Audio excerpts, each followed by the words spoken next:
The former Chief Minister Omar said that it is the people of the Jammu who will face the brunt first if the Article 35A is abrogated.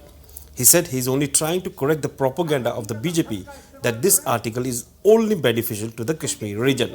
I am correcting the propaganda of the BJP, which is basically saying that it is Kashmir that wants 35A and Jammu and Ladakh will benefit from the removal of 35A. No region will benefit from the removal of 35A.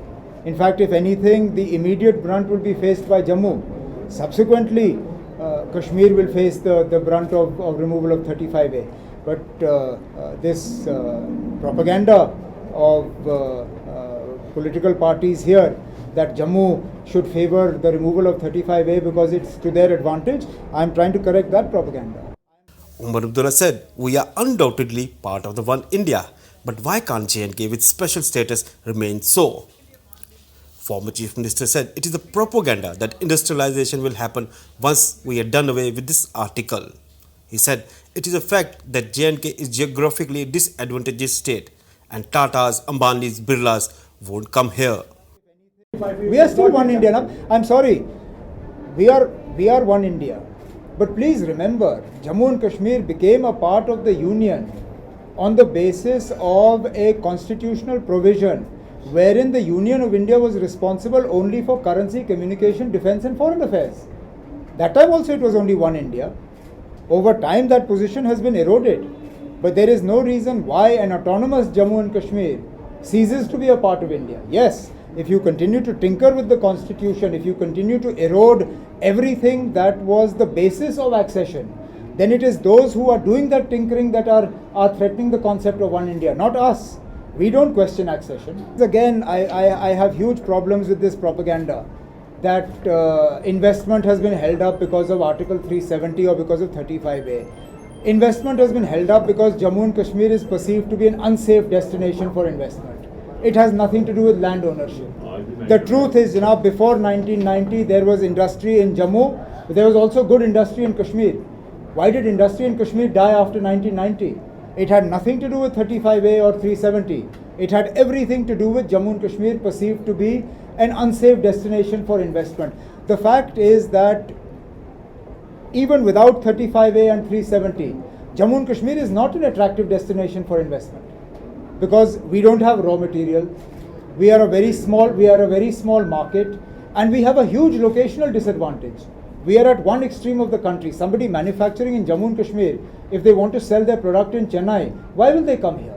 So please don't buy into this argument that Jammu and Kashmir's industrialization has been held up by 370 and 35A. Those who wanted to invest have invested. Bari Brahmana, Samba, Kathua, Chinap Textiles, one of the largest factories was set up long before militancy and has survived.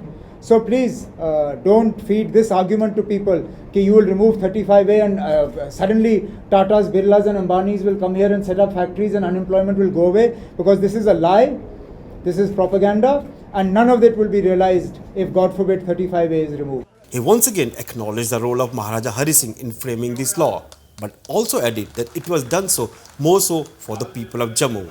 And if Article 35A goes away, the reverse process will start, strongly indicating that Kashmir will hit late and Jammu the first. Who can deny that the state subject laws are the product of Maharaja Hari Singh? It's a historical fact. Maharaja Hari Singh brought in state subject laws in 1927 on the demands of particular communities to save their jobs and their lands. It is only a fool who can deny historical facts. Historical facts are what they are, they won't change. State subject laws are the product of Maharaja Hari Singh in 1927.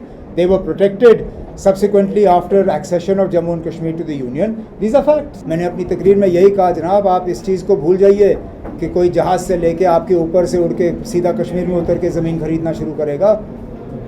पहले तो आप अपने आप को बचाइए जनाब. आप लखनपुर से लेके अपने आप को बचाना शुरू करिए, फिर कश्मीर की हम बात करेंगे. अब यही इसीलिए तो हम ये बात कर रहे हैं ना, जब ये कानून लाया गया उस वक्त कश्मीरी अपनी ज़मीनों का मालिक नहीं था. ज़मीन की मालिकाना हक जो थी वो बहुत कम लोगों में थी. नौकरी भी कश्मीरियों के पास नहीं थे. वो तो आज़ादी के बाद आहिस्ता आहिस्ता उन्होंने वो मुकाम जो है हासिल किया है. महाराजा साहब ने उस वक्त ये कानून लाया था जम्मू और हमारे कश्मीरी हिंदू जो हैं उनको उनकी नौकरियों को और उनकी ज़मीनों को बचाने के लिए, और जो हमारे जागीरदार हैं उनकी ज़मीनों को बचाने के लिए। तो जब ये रिवर्स होगा तो उसी डायरेक्शन में रिवर्स होगा जनाब। पहले तो जम्मू खतरे में पड़ेगा, उसके बाद कश्मीर की तरफ लोग आना शुरू करेंगे। Umar Abdullah also criticized Hurriyat conference for meddling in this issue, saying if the conference doesn't believe in the constitution, then why it is worried about its tinkering. ये तो वही प्रोपेगेंडा हुआ जो इन्होंने जीएसटी के मामले में किया था। Hurriyat, I said this in Srinagar, I'll say this again. The Hurriyat conference, which does not believe in the constitution of India, actually has no business taking a position on 35A. जब आप आइन को नहीं मानते हो तो आइन के एक दफ़ा में छेड़छाड़ हो, आपको उससे क्या फ़र्क पड़ता है? या तो आप कहिए आप हिंदुस्तान के आइन को मानते हो। अगर आप हिंदुस्तान के आइन को मानते हो तो फिर उसमें अगर छेड़छाड़ हो तो बेशक आप उसकी मुखालफत करें, लेकिन जब आप आइन को ही नहीं मानते हो तो उसके बाद उसके साथ क्या होता है उससे तो आपका कोई लेना देना नहीं। Hurriyat conference unfortunately has a habit of getting into these issues and muddying the waters. They did exactly the same on GST. It was no business of theirs. But they divided the trading community into the Kashmir group and the Jammu group simply because the Hurriyat got involved in GST, which was none of their business. The National Conference Working President said if the Prime Minister has reportedly given assurance to the Chief Minister Mehbooba Mufti that it will respect the Article 370, then Centre should file the counter affidavit in the court. अगर ये आश्वासन आया है PM की तरफ से तो इस आश्वासन को अमली जामा पहनाने के लिए मरकज़ की हुकूमत को अपने आप को इस केस के साथ जोड़ना होगा, जो फ़िलहाल उन्होंने नहीं किया है।